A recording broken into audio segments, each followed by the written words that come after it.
Hello and welcome to BORG Doomed Misery episode 8, I think. It's been a while since I did an episode. Lots of stuff has been going on and I just wanted to find a time at which I could just jump in and do some solo role playing. But that's enough with the excuses, let's just jump right into it. So, lifting up the box, we got our intrepid adventurers. Well, one of them is dead, but yeah, RIP Burn. Goodbye. Alright, so we have that, and we also have our notebook. We still have to kill Rebar, the spider god. And last we left off, we were in the second level of the dungeon, I believe. Oh yeah, and then we encountered a demon worm, and I think we still have our Chimera ped. We also got 4 treasures from them. Oh yeah, and I got a print-on-demand version of Solitary Depths from TTRPG, so I'll be using that instead of my home printed version now. Oh wait, I just realized that I already rolled up the treasures. So we have Tentacles of Zen, Blood of the Serpents, Spine of God, and the Chaos Blade. I have no idea what those are. What several months of not playing will do to your campaign. Let's check those out. I did put numbers next to them, so... Okay, Tentacles of Zen. When rubbed, shadow tendrils creep from this rusty lamp. When they reach nostrils, the tentacles burrow. Roll a DR14 presence test. On a success, the brain struggles and breaks, -1 presence. Otherwise, the tentacles take root without resistance, +1 presence. So we just see this like rusty lamp with shadow tendrils, and we're not sure whether we should mess with it or not. Are our heroes the type to mess with it? Galt is definitely the type to just open it up. What's his presence at? You know what, we're gonna give it a fair shot. Why not? Just started off with a really risky roll. So we're gonna do a DR check. And what did it say? 14, so I need a 13 or over. This is not a good idea. This is definitely not a good idea. 18! Holy shit. 18. Okay. So Galt opens up the rusty lamp and shadow tendrils creep out from it, burrowing into his nostrils underneath his helmet and take root in there, and he now has additional presence. Okay, that's good. I'm gonna need a pencil for this. Alright, here we go. So we're changing his presence from a 1 to a 2. I think we can cross off that treasure because we've basically used it. So the Tentacles of Zen are now used. Let's see, Blood of the Serpents. A green, red, highly acidic and poisonous liquid which turns blood neon green and spreads through bodily liquids. When the infected is attacked, their attacker tests agility DR12 to dodge a spray of blood, reduces armor 1 tier, and transmits the condition. So there's just this horrible green-red liquid. I don't think any of us, even Galt, is gonna try to mess with that. Will they? This is a good chance to find out. I don't think it's likely that they will. So let's see. Oh, take the lower, and I got a 1 and a 20, so definitely not. Neither of them are gonna touch this stuff.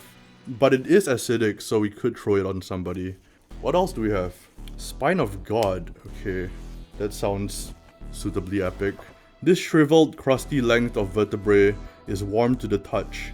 The bearer attracts the poor, their intentions unknown even to themselves. If broken, the clouds part, ending any weather effects as warm sunbeams pierce the heavens for the first time in a century. Won't really help us underground, but I'll note that down. Attract poor and can create sunlight, I guess. Maybe that will come into play later on, maybe not. But so far, not the best, at least for usage in the dungeon. But then we get to the Chaos Blade, which sounds pretty cool. It's a Zwaihender dealing 2d8 damage. On maximum damage, the power Death is cast. Holy shit. Okay, so Jark can't wield that because he's tied to his own blade, the Graven Toss Slab. However, Galt can. So, I'm gonna erase this out. He's gonna drop his sword, and he's going to take up the Chaos Blade. There's gonna be 2d8 damage, and max is Death Spell. Okay, there we go. I'm gonna give the treasures to Jark, Blood of the Serpents and Spine of God, just in case. Okay, so we have accounted for all of these now. So last we left off, there were some ghosts who were previous victims of the demon worm, and there was a chasm. My question is whether these ghosts are able to help us, given that we did kill the demon worm. I'm gonna say that Jark is gonna try to convince them. Actually, no. I think Galt, now that he has inhaled the horrible... what was it again? The tentacles of Zed. Now that he's done that, he's able to convince them much more readily. So it's gonna be a DR12 check, and we're gonna add his presence.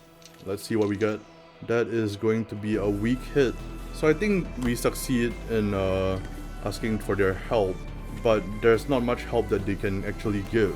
Maybe just information? Is that the case? I don't know. 50-50. So it is just information. Okay. Of what kind? Let's see. Okay, we got a 56, which is Ascend 86. Ascend Hatred. Ascend Hatred. Ascension of Hatred. I know there's a chasm right here. What that means is that there is something foul underneath the chasm, but we can jump in and get to the next level. So they're giving us directions, but they're warning us that if we do that, we're gonna run into, I'm gonna say, an encounter of some sort. I think we're gonna have to rest first before anything. Because if you guys remember, Jark is not in the best of... Wait, he is. He has 11 HP. He has a full health. Let's see. Galt is not in the best of health, probably. 2 out of 5 HP. Yeah, let's rest up a bit. Alright, let's do a resting move for Galt. So that's just going to be catching a breath. DR9 presence with 2d20. So let's do that. That is gonna be a weak hit. So weak hit is gain D2 HP.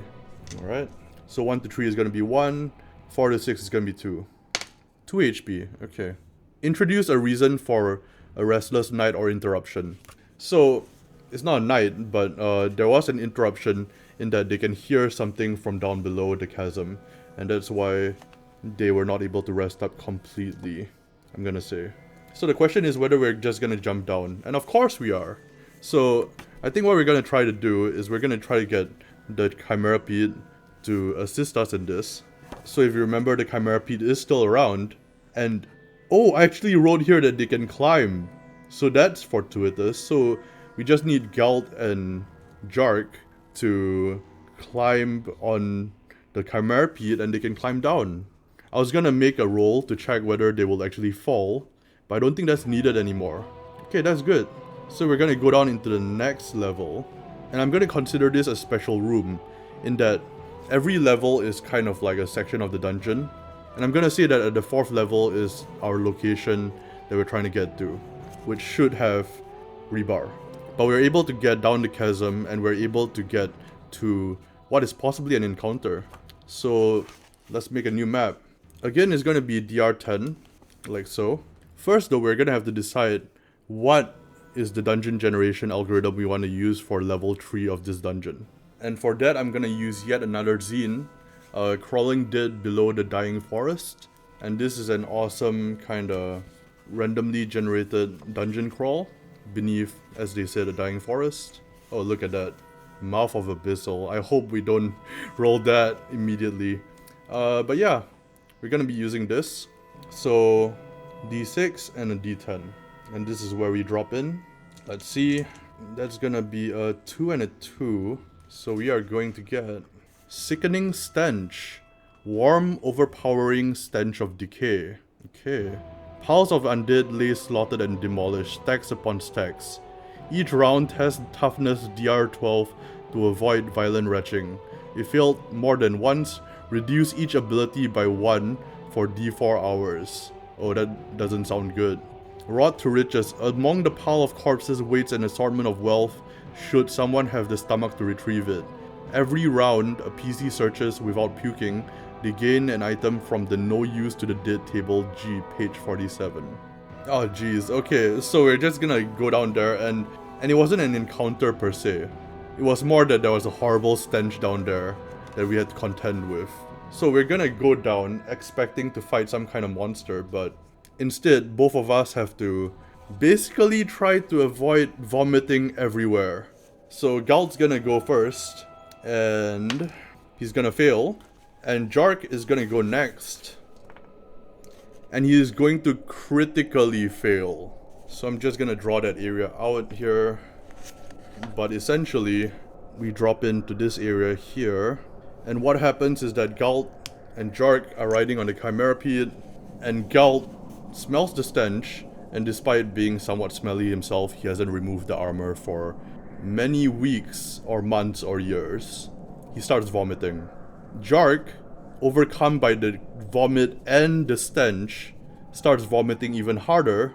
And I'm gonna say that actually that would warrant some damage. So we're gonna roll a d4 for the damage. Unaffected by anything. That's going to be 3 damage.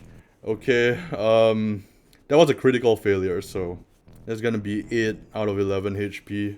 And they're gonna fall into this room. There's gonna be skeletons everywhere. There is treasure to be found, but for the moment we're just basically ankle deep in our own vomit and corpses, and it is not a fun time. And that's where we are gonna end this session. I hope you enjoyed that, and I will see you next time. Goodbye.